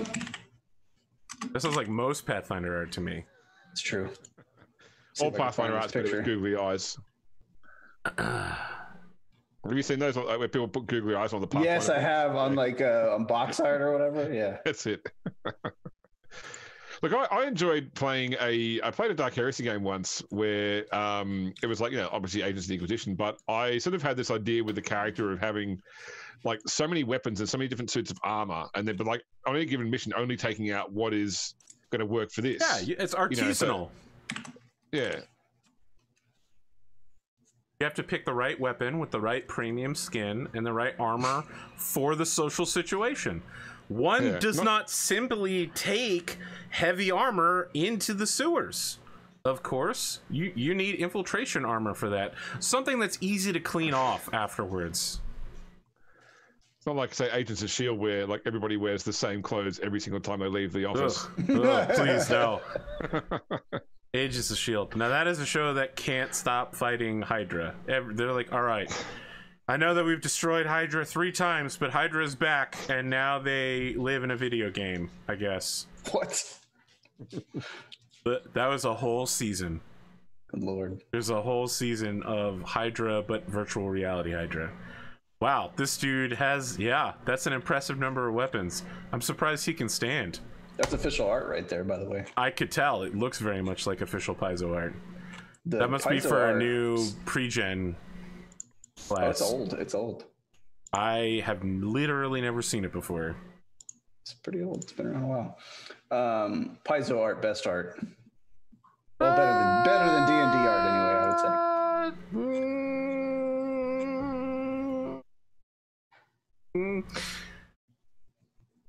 Disagree. I think Paizo has much better art than D&D, and I also think that their world in general is better than like Forgotten Realms. I like, is it Golaron? Is that it was Golarion. Golarion. I liked it a lot. Not all of it. It's obviously kind of wacky and like how they cram everything into one world instead of, you know, how Wizards kind of has it in different fictions. Yeah. Pathfinder just put it all in one place. So the thing about Golarion is that it's grown with each splat book, right? Like, and each idea, there's Horrorland, and then Dinosaur Land in the north, and then there's Demon Land, and then there's Evil Hell Land. The weird part comes when those when those individual realms begin interacting with each other. That's when shit gets fucking weird. Yeah. They're like, all right, we have ancient Egypt, but now it's ruled by people who didn't used to live there. Now it's being invaded by dinosaur riders. Yeah. One of my favorite experiences was playing World of Warcraft with a geologist who constantly hacked on like the design of the ecologies of the systems and, you know, how landfalls would go in this way. I remember that there's one whole region of World of Warcraft which is set in a crater which is surrounded by ocean. Yes. So the ocean levels up the water would have dropped down into it. Yes. Yeah, and there's water falls in. It would have just filled up. So people did that about the planet Naboo. How the royal castle on Theed had a waterfall right next to it, but the water levels would have just risen to meet the castle, and so everyone in the capital should have been drowning. Yeah. Look. The thing you got to do there is you have to find your expert and then ask them, what would it take to make this work? You tell me what geological entity would it make to have that work, and that's how it works. And we'll figure out why in the world it did that. I'll say this. As far as official character cosplays go, Pathfinder beats out over Wizards of the Coast. But now that Critical Role is canon, it's pretty tough to beat official Critical Role art over official Pathfinder art. What is official Critical Role art? I would say the art that they've commissioned for themselves for their book and everything that they've done. So yeah. If you could slap it on a t-shirt or a poster or in the Critical Role splat book or their coloring book or their beer coasters or their bumper stickers, then I'd say that's official. I mean, with the 40k game we're doing right now, Rab, the art we've gotten for that, we've gotten from an artist who actually does draw for the core books. So, yeah, obviously those carries aren't official, but I mean, it'd be indistinguishable from the art in the books. We look official. Each other and say, that's very cool. The same. Yeah. It's more important to look official than to be official, really. I don't know. I can't tell what's official art for Critical Role and what's fan art. They're all very talented, don't get me wrong. They're a million miles better than me at all of this, but I don't know. Stylistically, I really like Paizo's art. It's a style thing. Yeah, all right. It's a completely subjective call, but I think it's better. I like it more. So I don't know if anyone saw this week in the sort of the meme area, but is anyone familiar with a person named Ginny D who does? Yeah. She put up a comment on Twitter this week saying that you know, she likes to make characters with flaws. You know, someone who is weak, whatever, or, you know, basically has development potential to be the best they can be. And she's sick of being told by people that, you know, you've done it wrong. You made your character wrong because you're not the peak efficiency. You know, you've got a low strength fighter or a low intelligence wizard. So, and obviously a lot of people support that. So where do you stand on, like, because I mean, I've certainly come across games in the past where it's got random character creation and someone started to roll up stats and said, okay, well, this character is unplayable. So they turn up to the first session, walk away, and build a new character. So there's nothing wrong with that from a role-playing perspective. But if you are going to make a character who is mechanically underbalanced, I think you need buy-in from the game master and all of the other players. because that reminds me of a guy that I played Reign of Winter with, who his Pathfinder Society character, he took a new class at every level. And by the time he was level 12, he was pretty much the worst character in existence. He had a lot of level 1 abilities that were unique to each of those classes, and he had no strengths or specialities at all. And I mean, it's so hard to even imagine being 12 classes at once. And he was really bad at doing everything, and it pissed everyone off because Pathfinder Society, if you are not mechanically proficient, you will be heckled out of the room. That's just how it goes. I think you need solid buy-in if you're going to do that. While James is distracted, Gleemo's talk. I agree, Arthur. Also, I was paying attention. Thank you. I'll come back to that, but I'm distracted here by Gleemo in chat mentioned that Matt Mercer's Paizo Goblin Adventures. Yeah, he ran Weeby Goblins. Matt Mercer wrote Weeby Goblins? No, he ran Weeby Goblins. He ran it. Oh, okay. Weeby Goblins is one of my all-time favorite one-shots ever written for any system. I absolutely love Weeby Goblins. Second one's good, not as good, but the first one, amazing. Yeah, Weeby Goblins 1 was amazing. So good. Yep. It wouldn't surprise me as an Alchemist player that you would like Weeby Goblins. So good. Goblins one of my favorite races to play in any. I laugh in the face of danger. We ran a game at a con where pretty much it was a group of goblins, and they were pretty much told by the wizard of the dungeon to stay in this room, guard this treasure chest, and never open it, and wait for someone to arrive.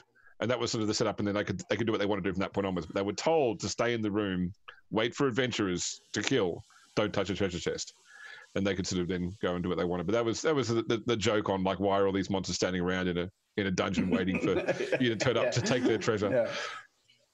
Wasn't that our Pathfinder 2nd edition playtest? You were going to play, the whole game was about Pondo being the half-goblin warlord's bastard son, and everybody else was playing goblins? Yeah, that sounds familiar. Yep, that sounds right. Yeah. I'm really glad we didn't play that, because Pathfinder 2nd edition has gotten such terrible reviews. Yeah, I haven't heard a lot of good things about it, which is unfortunate. I would have been willing to check it out, but it was definitely a little discouraging. It made it really hard to understand. The art in 2nd edition looked amazing, but it was so difficult to wrap my head around a new 500-page rulebook that was like, here's all these things you know. Now it takes 4 times as long to perform any of them. Yeah. The very first con game I ever ran was a D&D game called Rust Monster Stole My Baby. Ooh, wow. That's very Australian. It is, yeah. It was an Australian con. So. Yeah, I figured based on the name. I've always liked the idea of Rust Monsters. I don't know that even in... I think maybe I might have gotten to use them once in the Carrion Crown adventure path that I ran privately when I was just starting out as a professional game master, but yeah. Rust Monsters are such an incredible threat that really never, ever, ever gets to be used correctly. I mean, so we've got a biologist, you know, Arblin in chat is a biologist. Like, I need to understand how the Rust Monster evolved, because, like, well, look at the niche. Iron oxide doesn't just occur above the ground in the normal environment as such. Like, iron is a subterranean thing, and I feel like, okay, so part of the D&D setting is that there's always a ancient empire of magic that once rose up. Otherwise, you wouldn't have these 1,000-year-old magical items. Therefore, there's been enough time that a monster could biologically have risen up to fill the niche of consuming and redistributing old adventuring items and old metal structures, I would say. The other thing to remember is that owlbears exist, and they were made by drunk wizard college students, so Rust Monsters might have just been somebody's thesis project. Yeah. Are they an aberration? I don't remember. Rust Monsters? I think they are. But owlbears definitely are. Rust Monster, D&D 5e. They are monstrosities. Monstrosities, okay. I mean, we probably we've gone a long way down this rabbit hole. We have. Unnecessarily. Well, I mean, what else are we going to talk about? That's it. Well, I mean, how did the flump evolve? That's what I want to know.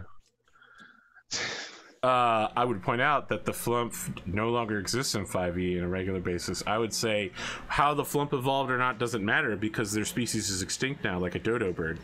I think it evolved from sheer force of will and hatred at its own existence. Just is fueled by pure vitriol. We want to start wrapping things up? I'm good. Sure. Okay. Either way. I don't know. What outro question should I ask? I was thinking favorite role-playing game system, but I really feel like we've covered that several times. Yeah. Favorite role-playing game character?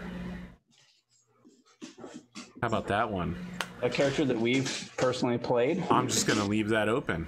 Maybe you saw it on a show. Maybe you've heard the story like Old Man Henderson from Call of Cthulhu. I mean, you could. As your own character, you could think about one like character you would play again. But I don't know. I think it's easier to think of something of my own than it is to think of something else. Vincent Cogsworth. You could say, of course, Rapier, who I believe might be the greatest character. I feel like Rapier has been usurped by Billy William Williamson IV to some extent. Rapier's really become a very background character. Well, now he's responsible. He is an adult. He was an adult before, but he definitely was not responsible. Billy is the new clown. And he hasn't fired a rocket at anybody all season. It's tough. Hard out here. So I think that probably one of the characters I most enjoyed playing that unfortunately died was so I mentioned for you before you hadn't heard of Unknown Armies as a system. Correct. So Unknown Armies is a system of modern magic, and it's based on the concept that magic is built around what people believe in as such, and so modern magic is different from fantasy magic. So modern magic would be something like if I'm waiting for a bus and I light a cigarette, the bus will turn up because it always turns up at the most inconvenient time just after you started smoking. So therefore, is that actually a modern spell to summon a bus? Is by lighting up a cigarette when you're waiting for a bus, for example. That's to give you an idea of the sort of the background to the magic system in that. And so everything about magic in Unknown Armies is built around modern concepts. And one of the types of magicians in it is a what's known as an entropomancer. So they gain power from random chance. So the game system requires you generate power by doing things in line with your paradigm, and then you use that power to cast spells. So rolling a dice would give you a tiny bit of chaos of entropic power as such. Doing something more extreme. So the most extreme example would be like playing Russian roulette. Every time the hammer goes click, you gain a big charge of power as such. We can use really powerful spells, which all affect likelihood and chance. And I really actually enjoyed playing that. I did play a Entropomancer that was a cop in that game for quite a while until he died of a self-inflicted gunshot wound to the head from playing Russian roulette, trying to get a major charge. Wow, way to fuck that up. That's it. Exactly right. Yeah. But yeah, it's just a very interesting setting. It was an interesting character to play. Like I tend to very much like investigative games, and so playing like an investigator, like a cop or a detective as such, fits in well with that style. And I guess that sort of modern magic element was interesting too. So I don't actually remember the character's name even, to be honest. I want to ask, please be honest. If you are honest and it hurts my feelings, just know I'd rather have the truth than a lie. Did you actually enjoy Dark Inquisitions? Because I know I set that up to be investigative, and I tried sprinkling hints and clues and a storyline that would all conclusively fit together. Yeah, I definitely did enjoy it. Like, and that was really probably the big part of it was the combination of. So the two elements of that game I really liked were the investigation and the resource management side. Of like managing the troops. Exactly right. Yeah. And so, yeah, I thought that was really good. And so I know that you had your own struggles with the game. But, many struggles, so many. The only struggles I ever experienced really were to do with what we all experienced with the system. And the other thing was that it's always difficult, I think, for a GM when you've got a player in the group who is more involved in the fluff than you are as such. And I got to say that you were very good at not getting shitty about feedback. Like, I mean, thank you. I feel like that's probably not true. In general, I feel like I do get pretty shitty about feedback. I'm gonna pick on Dave at the moment, and I'm gonna say every time Dave corrects you on a Cyberpunk rule, it feels really egregious. You know, like when I'm watching the Cyberpunk show, when it's like, okay, the action's there, it's going smoothly, Arthur's made a call, it's played out, everyone's having fun, and suddenly, well, actually, if you look, I looked up this book and it's blah, you know, like I try not to be that person. Like I'll point out, like, hey, that worked well. In the future, you know, just maybe note this is this. And I never felt like I couldn't say those sort of things to you during Wrath and Glory, like to say, and I know that you got attacked by other players over law knowledge. Yes. Yeah, but I think that overall, as a GM running that environment, you did a very good job. Thank you. Rad, do you have your choice, or I can go ahead with mine? Yeah, I'll say. So I'll preface this by saying it's been a really, really long time since I have played in a game. It's been years and years and years since I became the de facto DM. Always and since running. then, I have not played very many characters, other than in things like play by post or this show or another show that I've been on with Arthur. Like, that's me being able to play in a game is a rarity for me. I still forget Okeanos exists from time to time. I know, which I did love that character. I loved playing. Look, I'll never forget that you pooped in front of the centaurs, and that pretty much became a thing for the whole. I know you always show. Bring it up, but what you never say is that you did it first, and I did a retaliatory poop. You broke your own cardinal rule. And you opened a door that you could never close. The rage poop. That day, the rage poop, yep. You guys wanted to eat a dog, all right? Look, there's a lot of places in the world where eating a dog's perfectly okay. I agree, but it was a group full of Western men, so it was a little weird. We didn't know that it was like an actual god or whatever it ended up being. It's a good thing we didn't eat that dog.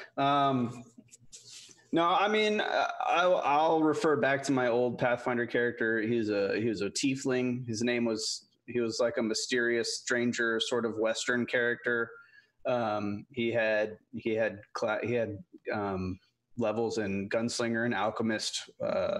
So he had all kind of like little trick shots he'd do with exploding bombs stuff and guns, yeah, and throwing vials and little like World War I style like stick grenades. Yeah, I had a lot of fun playing that character. He got a duster.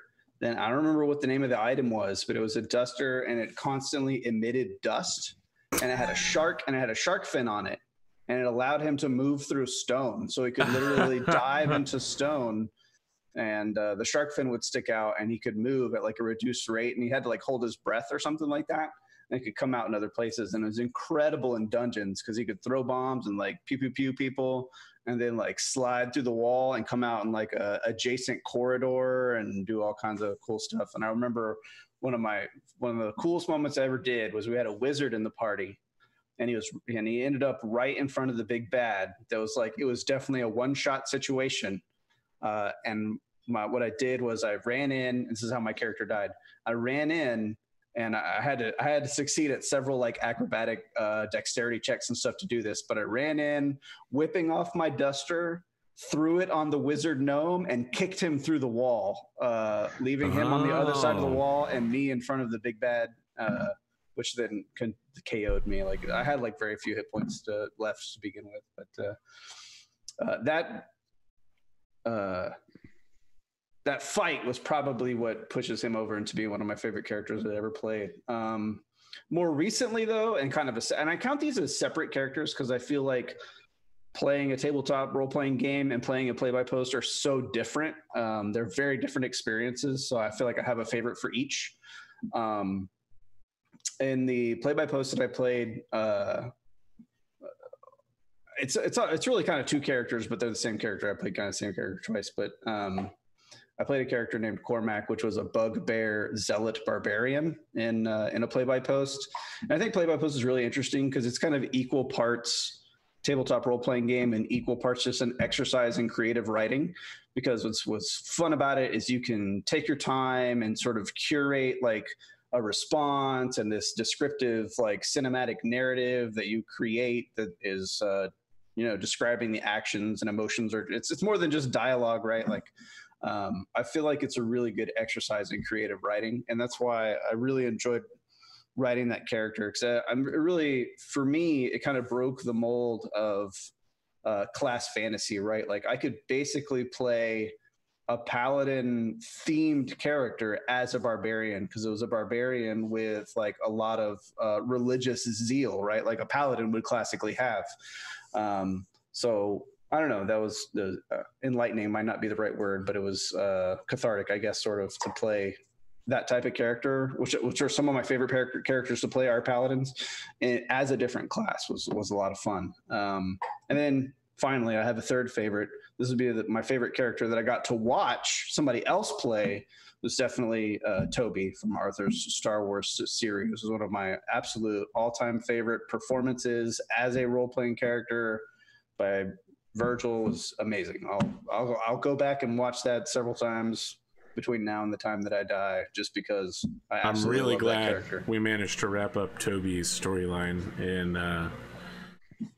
the OVA crossover, because he was really excited to finally get a chance to go up against an Isle again. I still haven't watched that. And then get rolled. Shoot. I gotta tell you, like the first 10 seconds of his story, he's like, all right, Niall, I'm facing, oh god, I'm dead.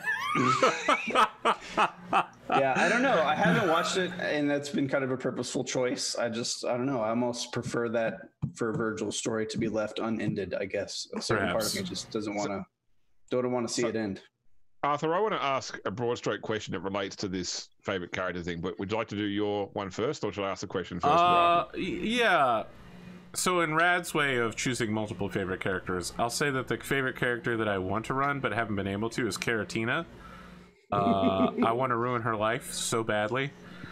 But my favorite character is my Pathfinder Society character. I rarely got to play it. So in Pathfinder Society, if you run a game, you can apply the credits towards your character. So I had created a character who could basically get to the maximum possible level of like 18 without ever really playing him. I only played him 3 or 4 times, but his name was Gandalf Rasputin Albus Merlin Percival Slytherin, otherwise known as Gramps, the most powerful dark wizard of all times. He was named after 6 dark wizards of incredible power, and he was some really broken shit. I mean, he was a Azamar of the specific type to give you access to divine magic, and a wizard, which allowed him to go into Mystic Thurge quite early, so that his cleric and wizard levels would both go up at the same time. And so he was a enchantment wizard charm cleric, and it was basically impossible to resist any of his magical abilities, because he also had Staff of the Necromancer, which made it whenever he cast a charm spell, you would need to save against it twice. So he just went around using Magic Jar and a shit ton of like dominate whatever he needed to spells to just be like, okay, I only get to play this character 3 times in his entire existence, so I might as well be able to solo the entire combat by myself, which I did.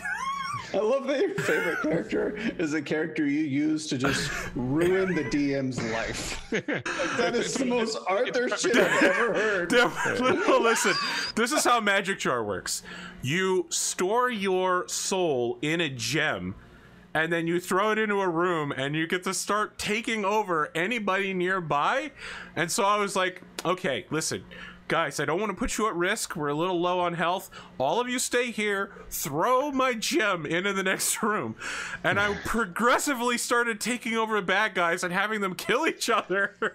Magic Jar was some broke I know, shit. it was so good. By the end of it, I had killed the entire room and had the boss open the door and be like, hey guys, it's me, Gramps. All right, let's move to the next room. That was back when you could like summon shit that had the like the summon ability that could summon more shit for you. So Yes. you could end up like these endless armies of sprites or whatever like ridiculous crap that you could do. Gramps was so incredibly broken, and I'm very glad I got to play him a couple. I deleted his sheet now because when I stopped playing Pathfinder Society, I deleted everything about it. He was very, very strong. Very strong. Absurd. All right, can I ask this question then? Yes, please do. All right, so I'm asking this as GMs. I'm asking you guys as GMs, and also any GMs in the chat as well. So this is a problem I run across when it comes to favorite characters, is that often in games I'm running, I will have something of a favorite character among the players' characters, and it's also like I've learned if I have a GM that regularly runs and I get to know the GM, when I play in their campaign, I'll often try and build the character that I think they might want to play themselves, because that increases the likelihood that I'll become their favorite character as such. When I tend to write games, and you would have seen this with Road Trader Arthur, it's like I tend to think of a game session like an episode of a TV show. I think of every game session in an episodic format, and I have the idea of a TV season in terms of how I write the plots, and I have the movie special idea as well that plays into some game systems. I try to duplicate that storytelling experience in an RPG, but there's always the temptation there to say that there is a main character, that this is the hero of this show as such. So how do you find you go in terms of writing for multiple characters in a, like, where you're trying to do character-driven plotline stuff, not just here's my plotline, dump the characters and they do what they want to do, more about how to, when I bring in their backstory, their elements, how do you make sure that every character keeps the same level of limelight when you yourself might have personal favorites? I mean, I feel like that's a $1 million question, right? Like it's one of the. Okay, thank you for notifying me of your bowel movement. Which doesn't go to people leading with. All right. And now I'm gonna go back to. Thank you.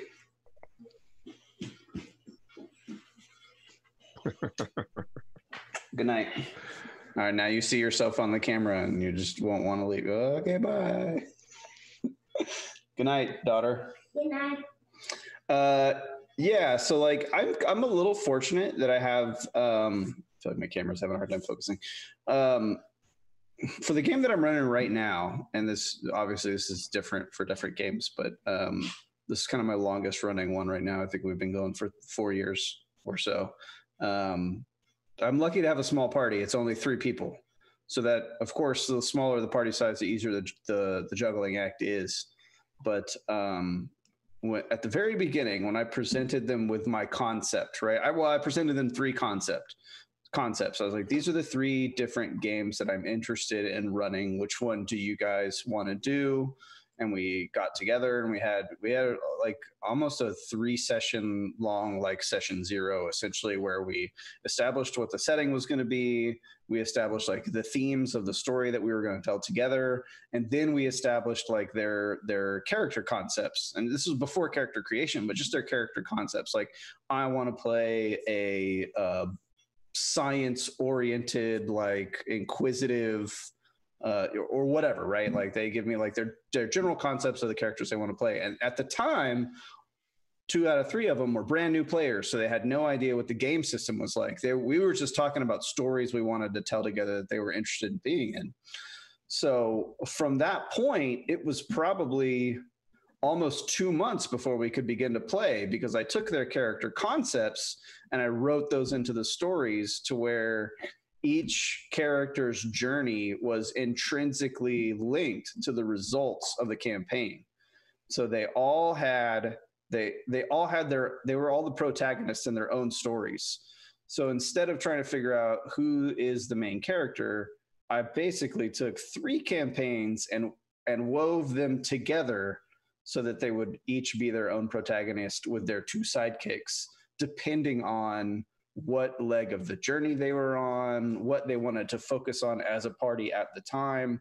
So if they wanted to pursue this goal, then this character mechanically and narratively would have to be the driving factor of that goal. So that's kind of how I manage it.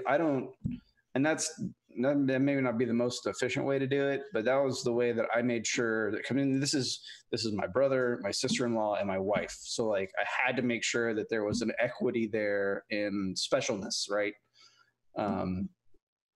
And it's not easy, even with all of that prior planning. It's still like there are still 5 or 6 sessions could go by where one person is kind of the main character. But we've been through it long enough now to where everybody at the table knows that their time is going to come, right? They know that when they've gone through the big conflict and they've traveled through the enchanted forest and everybody got to, whoever was the main character during that, like my brother got to do all of his, nature-based like exploratory stuff. And then when we got to the relic and somebody had to sit down and figure out how it worked, like we know that that's going to be, my sister-in-law is going to be the main driving force of how that turns out, not just like with roles and stuff, but it's going to affect how the story moves forward. Like that's kind of how I fashion it, is I create a story for each of my players, and then find a way to make that one story so that no one of them can complete their story without the other 2 reaching certain benchmarks in their story.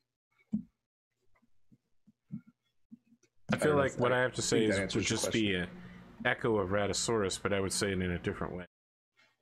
I would say it's the difference between cooking and chemistry. There's no one answer to how to present a group story that also has personalized stories, but I would compare it to Blizzard patches or Magic the Gathering releases. I guess Eric said Games Workshop models. I wouldn't say that precisely, but you're always going to have the main story that you're pushing, more or less, unless you're doing a sandbox game. And as that ebbs and rises, you're going to also have the individual player stories, and you kind of rotate through them. If you can find a way to link them together, that works well. But just every episode or 2, you kind of want to showcase another character's backstory primarily. So I've got 2 campaigns that I've run for over 10 years, one of which is still going right now. And in both of those campaigns, something I did partway through the campaign was I did a series of vignette sessions where in this session, this player plays their regular character and everybody else is given a 1-session NPC to play a scene which only involves the starring character. And then subsequently another said the same for a different character. So it's almost like an episode of a show that focuses just on this person and takes the other characters completely out of that scene for the purposes of delving into their plot. That I found worked in terms of, everybody got their 1 full session or 2 couple of sessions in the limelight, and that then gave them opportunity to further explore how their character connects to the main plot, even for those players who don't want to be the forefront. Because there will be the players that will be happy to not be the hero as such and happy to just play the game. But I found that worked all right as well. So I like that a lot. It takes some investment because a lot of people don't want to play a character that they're not invested in or that they didn't make, right, all that sort of stuff. So yeah, but when you've been playing for a long time, though, they're all invested in each other's stories, right? Like, yes, my 2 players want to know what's going to happen with the 3rd player's character. I'm definitely going to steal that because we're at a point now to where some of them want to go on like side quests, and I think that's a great way to do it, right? Like you're going to go on your side quest, and you 2 guys are going to play his 2 Sherpas or whatever, like on the side quest, right? Like. Yeah. It's the Raddosaurus cinematic universe. That's right. Just gonna take my idea and run with it, bro. That's mine. Well, the most fun I had was my Scion game, which is a White Wolf game where you play demigods, basically demigods in the modern world. One of the sort of the character side quests involved that they were playing the son of the Indian goddess Kali, and they had to go to effectively like the heaven of their pantheon, and because like their still human mind couldn't comprehend heaven to them, it played out in their mind as a Bollywood movie. So everybody got to play up all the really sort of really awesome. particular Bollywood stereotypes, including the whole sort of, you know, the dance numbers and that sort of stuff. You know, so. Critical Role does it quite differently, where they have individual character arcs. Although that gets mixed up, in particular with Laura and Liam, because in season 1, in the first arc, they were twins, and so their arcs were intrinsically related in a way that I've never really seen another show do. I really, really wanted to have a family member relationship with another member of the cast for the current Warhammer 40k show, but I couldn't get anybody to agree to it. Rough. Oh, there's still a blank spot on that overlay. It's true. We'll get it filled We're eventually. looking for a top tier entertainer to fill that spot. We got a slot, and your face could fill it. Are you qualified? Let me know. APGamingREAL@gmail.com. But I'm getting business cards. But you got to be Arthur's sibling though.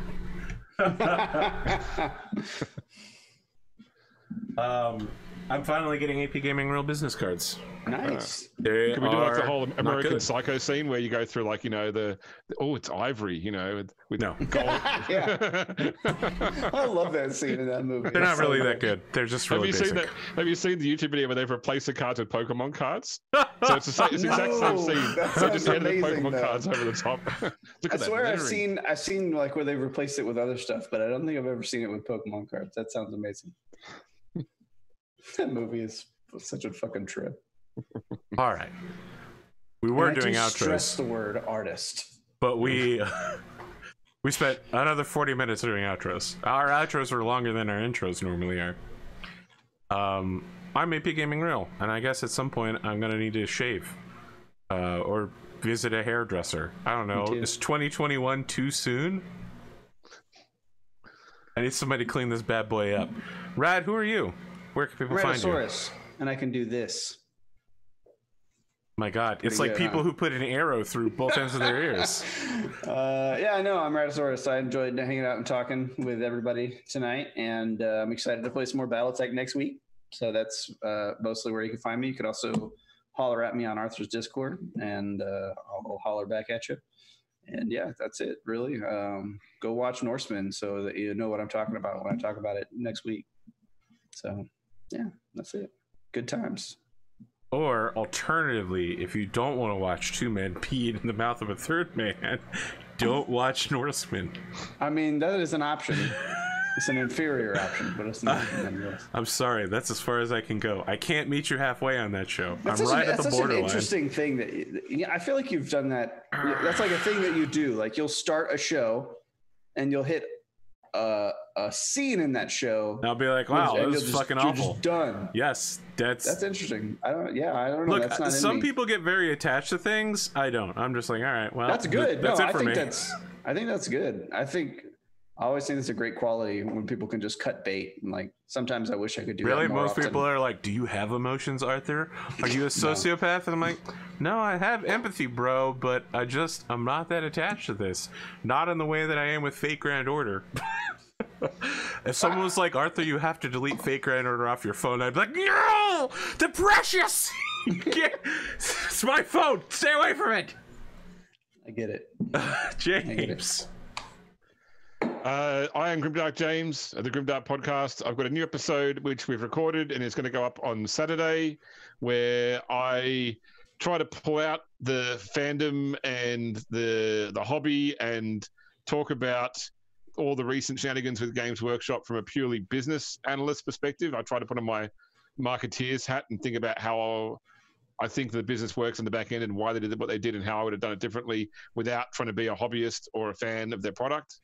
So that'll be up Saturday, and you can catch it at grimdarkpodcast.com or on iTunes or Stitcher or all the usual podcast places. Otherwise, I'll be back here on Saturday for Rogue Trader, along with Arthur and Dave and Pondo. Yep. Don't forget about Pondo. He exists. That's it. He's been playing anime video games lately, so I'm gonna guess he's gonna be super anime. He is. He's playing Valkyria Chronicles right now. Yes, I know. He's gonna be so extra on Saturday. I bet you he's gonna be super extra. What do you? 100%. He's gonna give a speech in character. It's gonna happen. I know it's gonna happen. I need to see a bingo square with that on it. Oh, you know, we haven't done Battletech bingo in a long time. Oh, I'll think about that. Maybe. You have to have a good time to do Battletech bingo. We gotta come up with something to give away for a winner. I mean, tomorrow, in 1 hour, it's the 25th anniversary of the release of Mechwarrior 2, the video game. I was going to say we should gift a copy of Sea of Thieves, and whoever wins could play Sea of Thieves with us when we do a Sea of Thieves stream. No, so then we can do the 4-person boat. Yeah, 4-person boat. What up?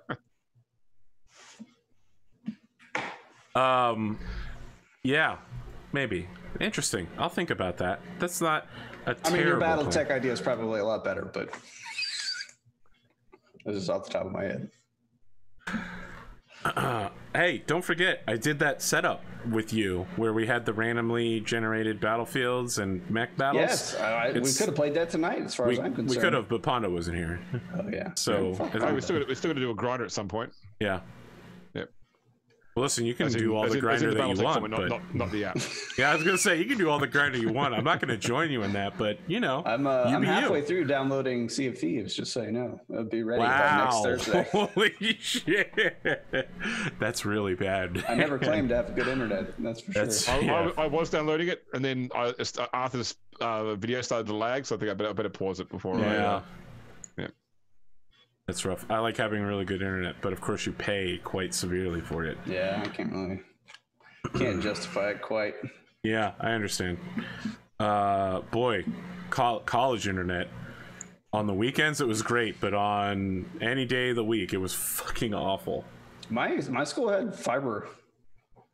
I'd go to the computer lab and get on, unless you lived locally, you had to be in all the music.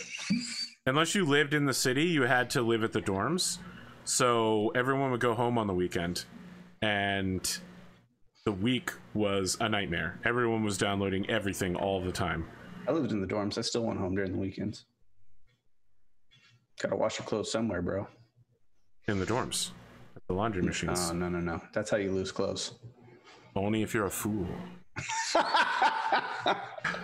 I can't listen. Fair enough. I spawn camped that laundry machine. That's it. Have a good night. I'll find someone for you all to watch. Probably. Where's my outro thing? Oh, there we go.